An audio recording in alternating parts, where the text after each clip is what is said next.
Bonsoir à toutes et à tous. Je vais vous présenter Jean-Pierre Bertalmio qui ne souhaite pas être interviewé.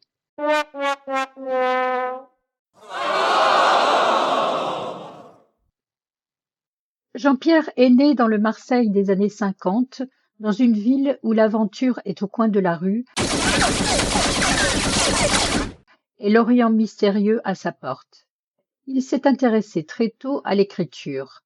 À 10 ans, il écrivait son premier roman, largement inspiré de ses lectures favorites, Stevenson, Jules Verne et Kipling. Damn, damn, damn, damn. Son adolescence s'est construite avec les livres. Très éclectique en la matière, il navigue entre la philosophie, Nietzsche et Sartre,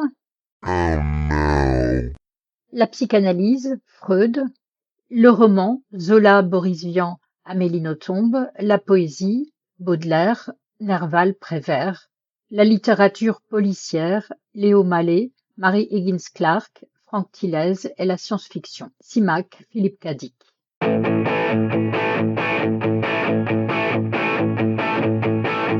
Motivé par la volonté de transmettre, il a collaboré entre 1983 et 1993 à la création d'une radio locale associative.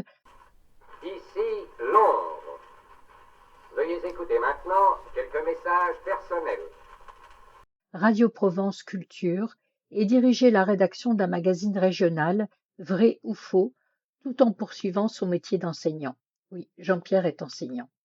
Nous avons publié 2 de ses romans, 2 polars, donc Le Bois aux loups, qui a été le premier, et qui a été suivi de La Bastide de l'Ankou. Je vais donc vous lire maintenant la critique du Bois aux loups.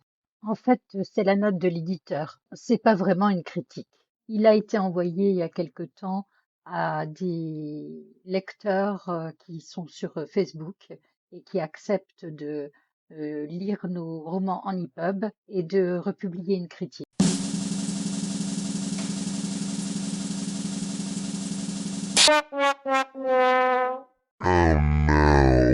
Voici la mienne. Un très bon polar qui comblera les attentes des lecteurs du genre. Un style soigné et littéraire, un scénario et une procédure cohérents.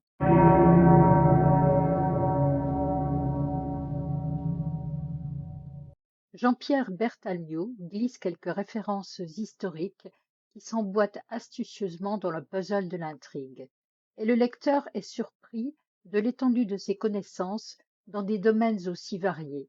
Le tout est peint sur la magnifique toile lozérienne, où la description de l'environnement, d'une rigoureuse fidélité, enchante.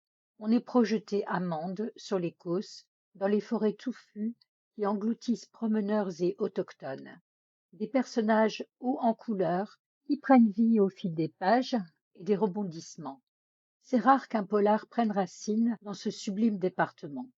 Il fallait un pinceau de qualité pour donner relief et chatoyance à cette toile recouverte de conifères et de roches, avec autant de brio.